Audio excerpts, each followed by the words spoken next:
Jesus called the people to him and said, "Listen to me, all of you, and understand." And he is here carrying on from what we had yesterday with regard to what contaminates a man. Nothing that goes into a man from outside can make him unclean. Then he goes on to explain that what is in the heart is what actually is going to come out. He says in another passage, from the abundance, that's the overflowing of the heart, the mouth speaks. As we say in English, the truth will out. So we have him coming here apart with the disciples who want to know more. What does he mean? And he goes on to explain how what goes in comes out physically, but this other bit is there. It's going to come out revealing itself, but it's there. And he gives a detailed list. I have it before me in the original Greek. In the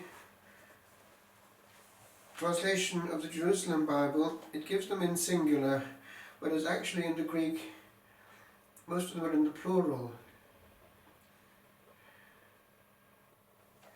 We have bad thoughts. And then we have a definition. Porneia, these are thoughts of fornication.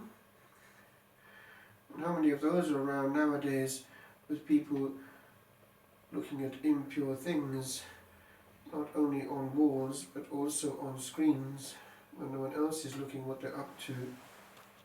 And it's all going in and stays in, contaminating the soul. Now then, klope, phone, theft, murder, but in the plurals. Meche, pionexie, adultery, plural. Avarice, plural.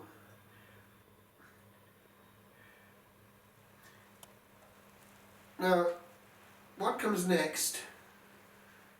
Ponerie, plural. It's translated as malice. The root of poneros is evil, so it's a global term. Deceit, now that's in the singular, also in the Greek, dolos, and it comes in Latin as dolus. And by the way, when one is up against a possible cause for nullity in marriage, this is looked at carefully. Dolus. It's when one is purchasing a fraudulent article, basically.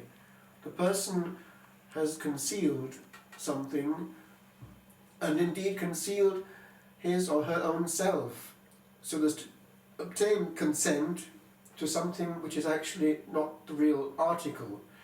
It can vitiate the consent. That's a study in itself. Now then, the next one, indecency, it's in the singular also in the Greek, aseria. And then this next one is actually two words in the Greek, ophthalmos poneros, literally bad eye. And correctly, I suppose, translated as simply envy. The next one is curious. It's actually in the singular in the Greek, but it's the word that comes through in English as blasphemy, blasphemia, but it's translated as slander. That's interesting. What are we doing when we slander someone else? We're not honouring that person. We have to respect and step back in awe at a creature of God, and not to recognise his or her dignity is to offend also the Creator. We are ready, are we not, to be the Creator and the Judge in pronouncing judgment on and handling badly that sacred element of his, the other human soul next to us. The next one is interesting. It's translated as pride, hyperifania, or hyper, and the root of phan is that of appearing. Now, all pride basically is going over and above the correct measure. It started with Lucifer, and we are at the same game, usually in a subtle and hidden way, but it's the same trick, the same mental error. Pride. And by the way, what's the big letter in the middle of it? I. Now the next one is curious. Aphrosini. Now that's translated as folly, foolishness in the RSV. What does it mean? Well, it does have the meaning of things which are starting inside as silly thoughts, which are going to lead to silly consequences. But also it could mean something spiritual and deeper, picked up by spiritual authors such as Thomas Merton. He has a brilliant analysis of the difference between the strict Trappist life and what is out there massively in the world. And he puts it this way: there is a certain seriousness about the Trappist life which is contrary to the norm in the world, where essentially a certain lightness is the norm. And that makes the strict and penitential monastic life very different, because if one is in a situation of invented sacrificial pain and penance, then there is bound to be a certain norm in the air that life is actually serious, and one is there not just for a good time, but to be aware that the issue is everlasting, and that one is there to make sure that people's everlastingness doesn't actually fail. In other words, one is a victim and one is on the cross, and the cross was deadly serious. I was just writing the other day to the victims of the Sacred Heart in France, and they still keep in touch once a year at least. And I've never forgotten the week I spent with them giving their annual retreat, when I saw what really victimhood meant. It was a house where penance was actually ingeniously invented, that souls out there might be saved. They were taking upon themselves, like Padre Pio, something of what was due.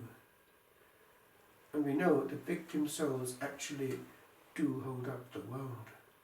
Now that means the monastic life has to be aware of part of its raison d'être.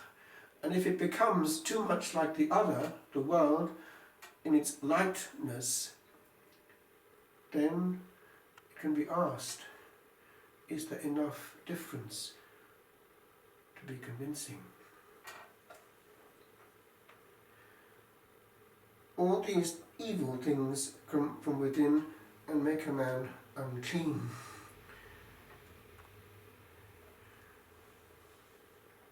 They make common the man in Greek.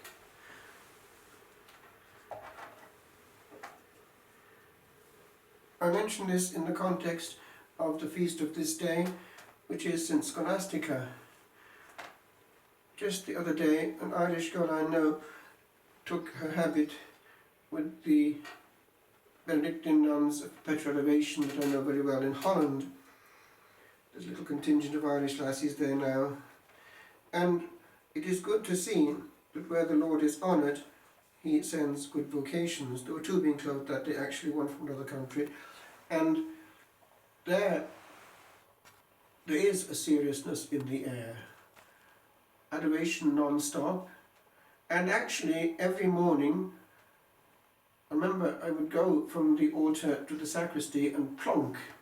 They'd all be on their nose, offering themselves with arm outstretched as victims before the altar, before the Blessed Sacrament exposed.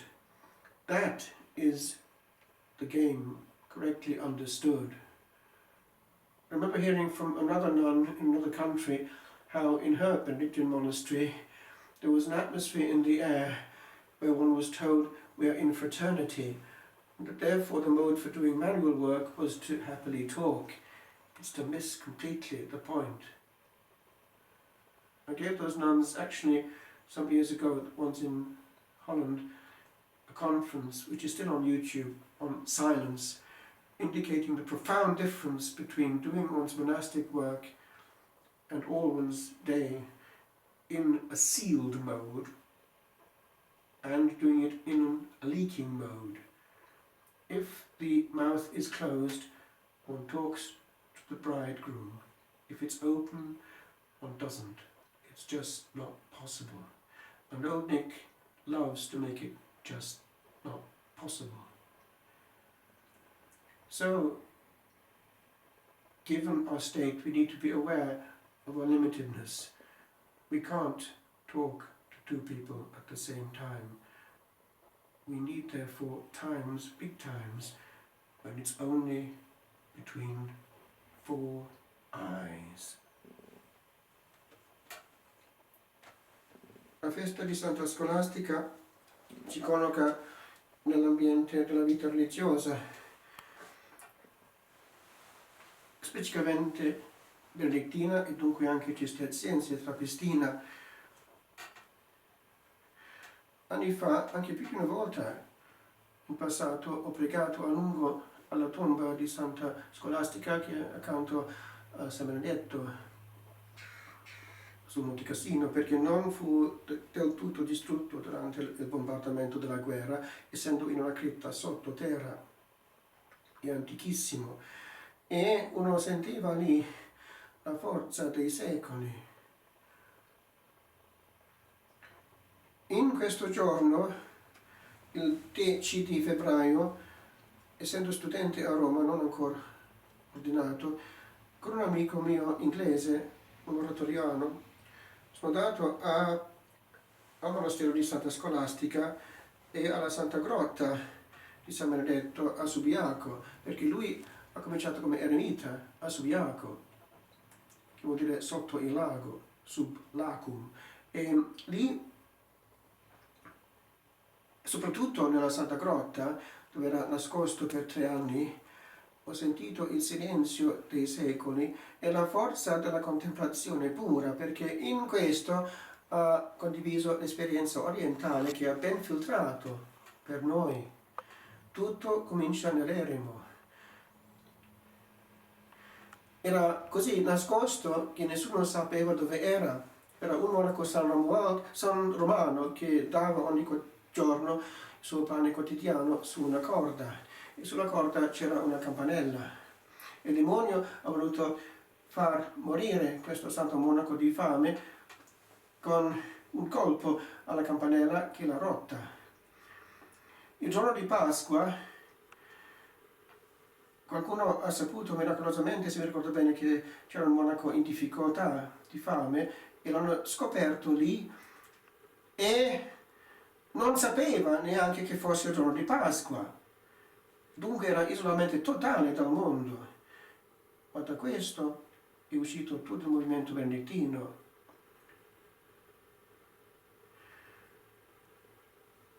Santa Scolastica ha incontrato il suo fratello sul territorio del monastero 3 giorni prima della sua morte. Hanno parlato insieme e l'era tenuto con forza di preghiera. Ma dopo la morte della santa, 6 giorni dopo, San Benedetto ha capito perché Dio ha fatto questo miracolo di trattenere tutta la notte in santo colloquio parlando del cielo, perché ha visto partire la sua anima come una colomba. Questi santi monaci e sante monache l'hanno preso sul serio e dobbiamo seguirle verso la gloria con gli stessi mezzi. Una certa semplicità e intensità di preghiera che è così radicale che ha anche le sue conseguenze sulla giornata. Lunghi momenti esposti a Lui solo, senza complicazione interiore non voluta.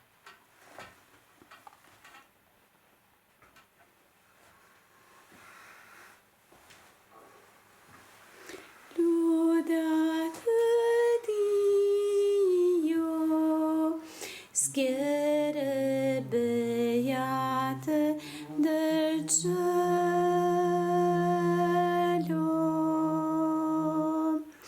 lodate Dio, genti di tutta la terra.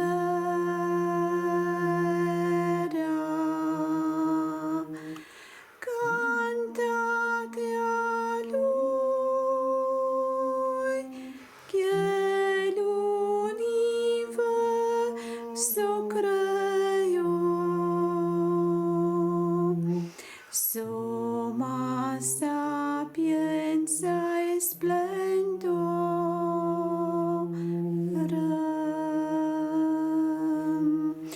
Lodate Dio, uno e tri